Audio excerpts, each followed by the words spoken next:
ever been pushed to the edge at work? What if I told you that silence could be more powerful than any loud argument? That one quiet move could cost your company millions without them even seeing it coming. You know, people always think revenge has to be loud, dramatic, explosive. They think you have to slam doors, raise your voice, make a scene. But let me tell you something. The most devastating revenge is the kind they never see coming. The kind that happens in whispers, in careful planning, in the shadows while they're celebrating what they think is their victory. This is the story of how I turned a corporate power struggle into my most satisfying victory. Let me take you behind the scenes of a high-stakes meeting where my boss's son, a spoiled executive, thought he could walk all over me, and how I let them. How I let them think they'd won, right up until the moment their entire world came crashing down around them. See, I've been in corporate America for 15 years. 15 long, grueling years of watching incompetent people get promoted because of who they knew, not what they knew. 15 years of swallowing my pride, of being told to be a team player, of watching my ideas get stolen by men in expensive suits who couldn't innovate their way out of a paper bag. But this story, this is about the day I finally said enough. It all started with one sentence. My boss's son, Darren, screwed up a $9 million account and somehow thought he could get away with it. The only problem? I knew the truth, and I wasn't about to cover his mistakes. Not this time. Not when I'd spent 3 years building that relationship from the ground up, nurturing it, protecting it, making sure every single detail was perfect. You want to know what it's like to watch a spoiled brat destroy something you've poured your soul into? Imagine spending 3 years carefully constructing a house of cards, making sure every single piece is perfectly balanced, and then watching some kid with daddy issues come in and blow it down because he thinks the rules don't apply to him. Darren, God, even saying his name makes my blood boil. Darren was one of those entitled corporate princes who thought his last name was a license to do whatever he wanted. 28 years old, MBA from some Ivy League school that Daddy paid for, and absolutely zero understanding of how the real world worked. He'd waltz into meetings 15 minutes late, interrupt presentations, and somehow always manage to take credit for other people's work. But this time was different. This time he'd crossed a line that even his daddy couldn't protect him from. He'd promised our biggest client, Henderson Industries, delivery dates that were physically impossible to meet. Not just optimistic, impossible. We're talking about custom manufacturing equipment that takes 6 months to build, and this genius promised it in 6 weeks. 6 weeks. When Henderson's CEO called me directly, bypassing Darren completely, which should have been his first clue, I knew we were in trouble. Deep, career-ending trouble. The kind of trouble that doesn't just cost you a client, it costs you your entire reputation in the industry. So I did what any responsible account manager would do. I called an emergency meeting. I pulled together all the stakeholders, all the department heads, everyone who needed to know that we had a crisis on our hands. And I laid out the situation honestly, professionally, without throwing anyone under the bus. I simply stated the facts, the promises that had been made, the reality of our production capabilities, and the potential solutions we could offer to Henderson. But apparently, honesty isn't valued in corporate America. Apparently, when you tell the truth about someone's golden boy screwing up, you become the problem. Not the person who created the mess, the person who dared to point it out. That's when Darren's father, the CFO, let's call him Richard because that's what he was, in every sense of the word, decided that I was the one who needed to be taught a lesson. Not his incompetent son who just potentially cost us our biggest client. Me, the person who'd been trying to clean up the mess. The next morning, I got called into Richard's office. Now, I'd been in corporate long enough to read the signs. The way his secretary wouldn't make eye contact. The way the meeting was scheduled for first thing in the morning, before anyone else was around to witness whatever was about to happen. The way Richard didn't even look up from his computer when I walked in. "Karen," he said, still typing, not bothering with pleasantries, "we need to discuss your behavior in yesterday's meeting." My behavior. Let that sink in for a moment. Not his son's incompetence, not the fact that we were about to lose a $63 million account. My behavior, for having the audacity to tell the truth. "I'm sorry, Richard.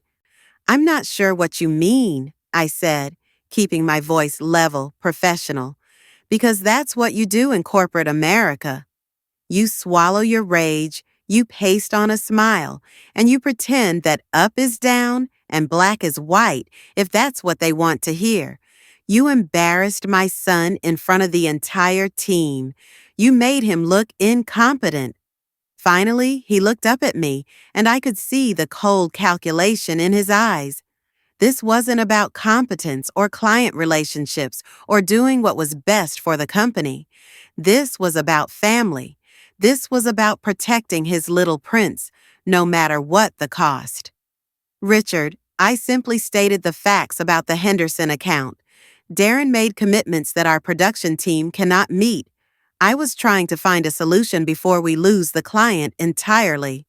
That's not how I see it. What I see is an employee who can't be trusted to support her colleagues.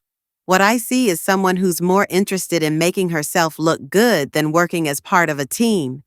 And there it was, the classic corporate gaslighting. Take someone who's trying to do their job, trying to protect the company's interests, and twist it into a character flaw.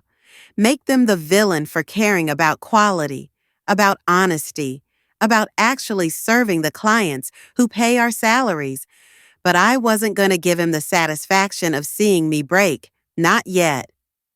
"What would you like me to do, Richard?" "I want you to call Henderson Industries. I want you to apologize for the confusion and misinformation you provided in yesterday's meeting. I want you to tell them that you made an error in your assessment and that Darren will personally ensure all deadlines are met." The words hit me like a physical blow. He wanted me to lie, to throw away my professional integrity, my reputation with a client I'd spent years building trust with, just to cover up his son's incompetence. He wanted me to call Henderson's CEO, a man who respected me, who trusted my word, and lie to his face. "Richard, Henderson's production requirements are a matter of documented fact. I can't tell them something that isn't true. You can and you will. Consider it a team-building exercise. Learn to support your colleagues instead of undermining them." Support my colleagues. There's that corporate speak again. Never mind that his colleague had just sabotaged a multi-million-dollar account. Never mind that I was the one who'd been working nights and weekends to keep Henderson happy for the past 3 years. I was supposed to support him by destroying my own credibility. But here's the thing, and this is where the story gets interesting. I didn't argue. I didn't fight back. I didn't storm out of his office in righteous indignation like every cell in my body was screaming at me to do. Instead, I looked Richard right in the eye and said, "Of course, I'll make the call this afternoon." The relief on his face was almost comical. He'd expected a fight, expected me to argue, to defend myself. Instead, I gave him exactly what he wanted: a compliant employee, a team player, someone who would fall on her sword to protect the family business. Good. I'm glad we understand each other, Karen. This kind of loyalty is what we value here. Loyalty, as if covering up incompetence was somehow noble, as if sacrificing my professional integrity was a virtue. But I just smiled and nodded and walked out of his office like the good little soldier he thought he'd just created. Because while Richard was congratulating himself on putting me in my place, while he was probably already planning how to spin this to make his son look like the hero who saved the Henderson account, I was planning something else entirely. See, Richard made a crucial mistake. He assumed that because I didn't fight him in that moment, because I agreed to his demands, that I was beaten, that I was weak, that I would just roll over and accept whatever treatment he wanted to dish out. But what he didn't know, what none of them knew, was that I'd been preparing for this exact scenario for months. Not because I'm psychic, but because I'd been watching the writing on the wall. I'd seen how Darren operated, how Richard protected him, how this family business really worked. And I'd decided a long time ago that I wasn't going to be their scapegoat. 3 months earlier, when I'd negotiated my last contract renewal, I'd insisted on a very specific clause. It seemed innocuous at the time, just legal language buried in page 12 of a 15-page document, the kind of thing that corporate lawyers rubber stamp without really reading because it looks like standard boilerplate.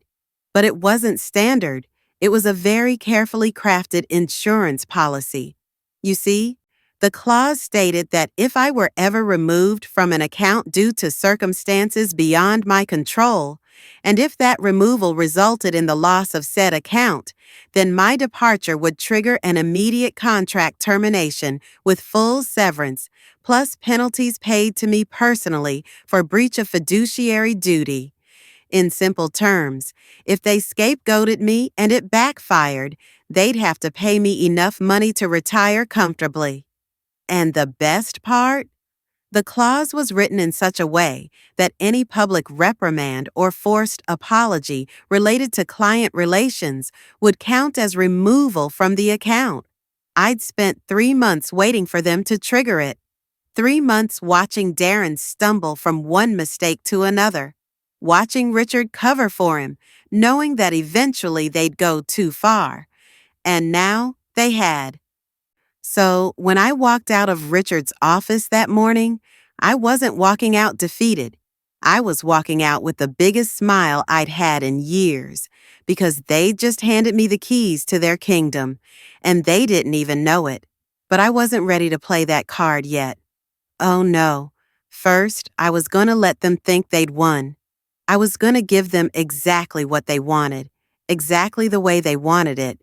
And then, when they were feeling most confident, most secure in their little family power structure, I was going to pull the rug out from under them in a way they'd never see coming.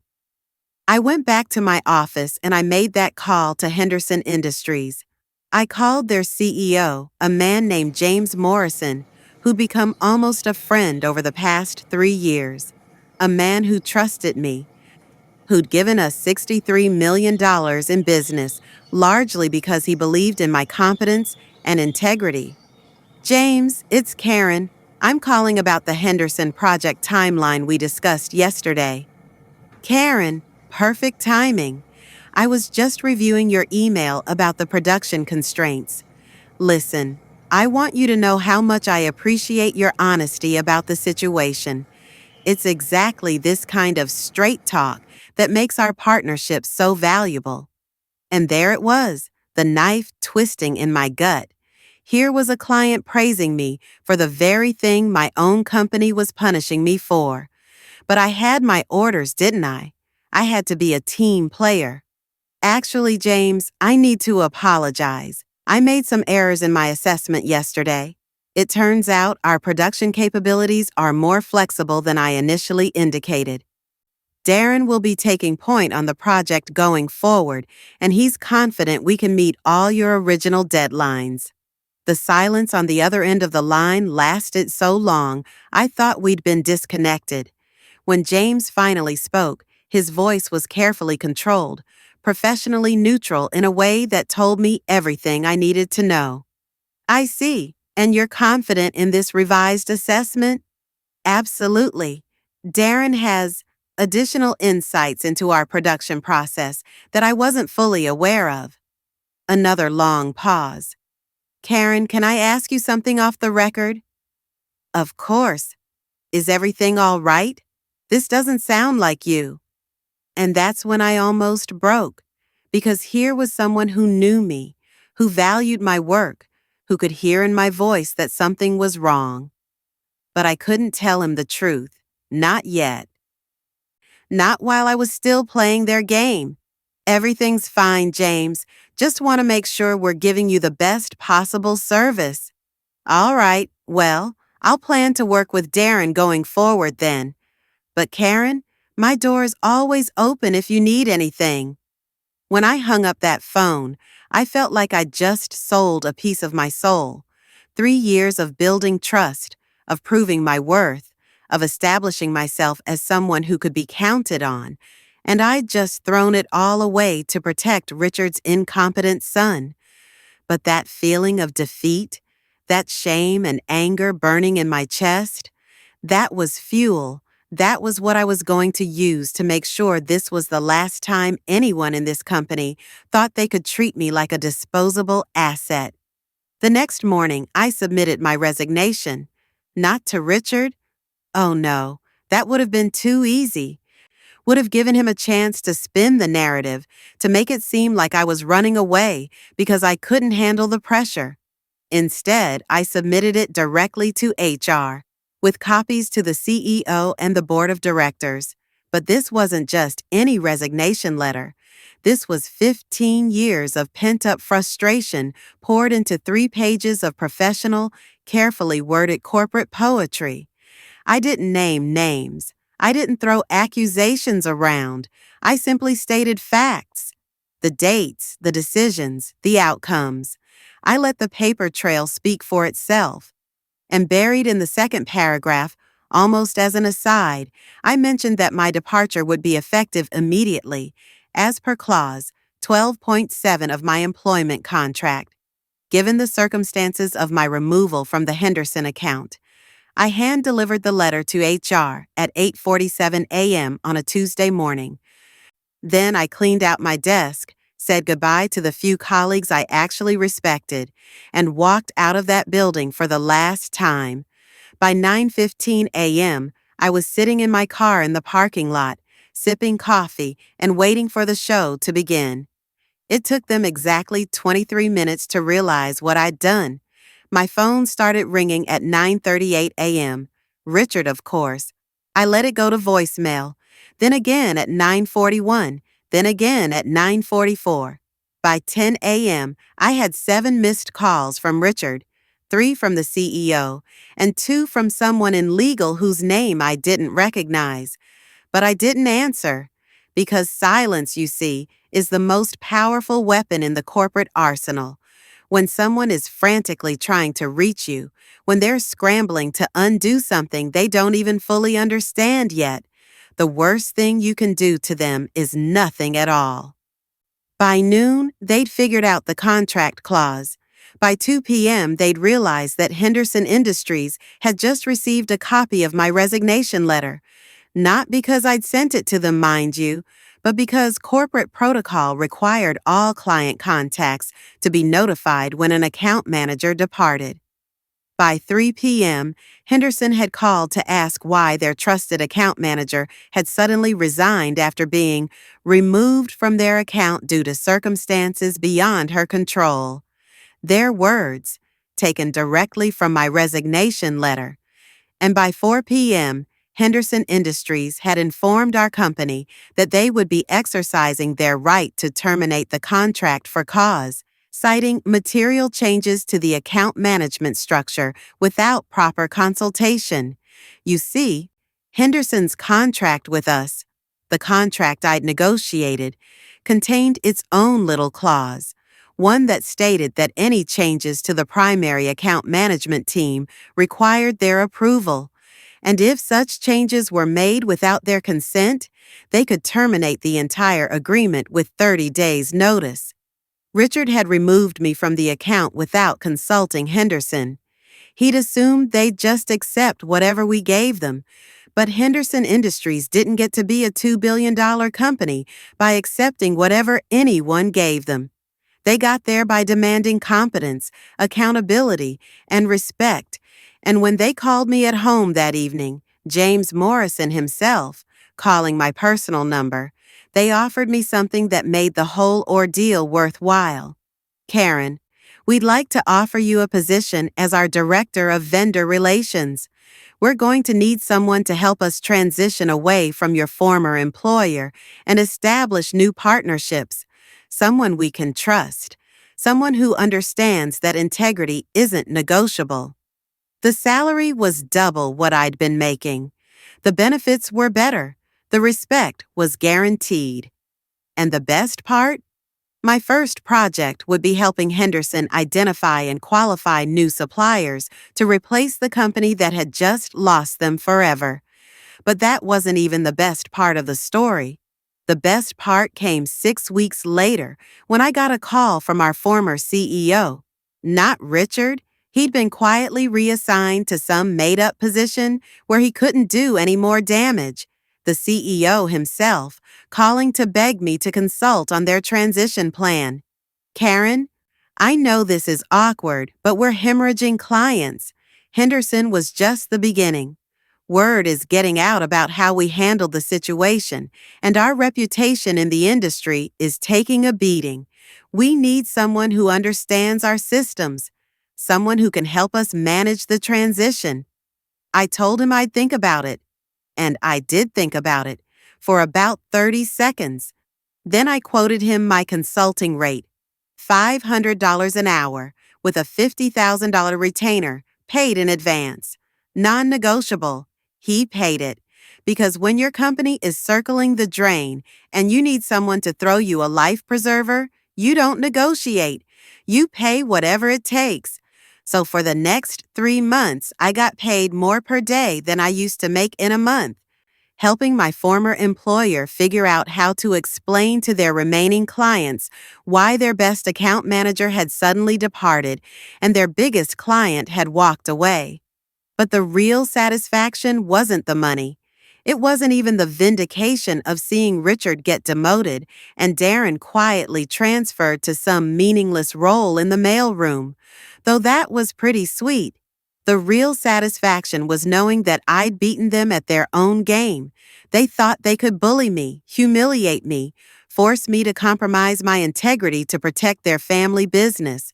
They thought they held all the cards, but what they didn't understand is that in corporate America, knowledge is power, and I'd spent 15 years learning their game, understanding their weaknesses, preparing for the day when I'd need to use that knowledge to protect myself. They wanted me to be a team player? Fine. I played for the team that valued competence over connections, integrity over loyalty, results over relationships, and that team won. Every time I drive past their office building now, which isn't often since I mostly work from home these days, I think about the lessons I learned from that experience, about the power of preparation, about the importance of reading the fine print, about the value of staying calm when everyone around you is losing their minds. But mostly, I think about the look on Richard's face when he finally realized what I'd done, when he understood that his spoiled son's incompetence hadn't just cost them one account, it had cost them their reputation, their credibility, and their future. Because that's the thing about revenge in corporate America. It's not about getting even. It's about getting ahead. It's about making sure that when someone tries to destroy you, they destroy themselves instead. And sometimes, if you're very lucky and very prepared, you get to watch them do it to themselves while you sit back and smile. That's the power of silence. That's the power of patience. That's the power of knowing that in the long run, competence always beats connections and integrity always wins over politics. So the next time someone tries to push you around at work, remember my story. Don't get mad. Don't get loud. Don't give them the dramatic confrontation they're expecting. Get smart. Get prepared. And get ready to watch them destroy themselves while you build something better. Because at the end of the day, The best revenge isn't getting back at someone. It's making sure they can never hurt you again. And sometimes, if you play your cards right, you can make sure they can never hurt anyone else either. That's real power. That's lasting victory. And that's a lesson worth more than any salary they could have ever paid me.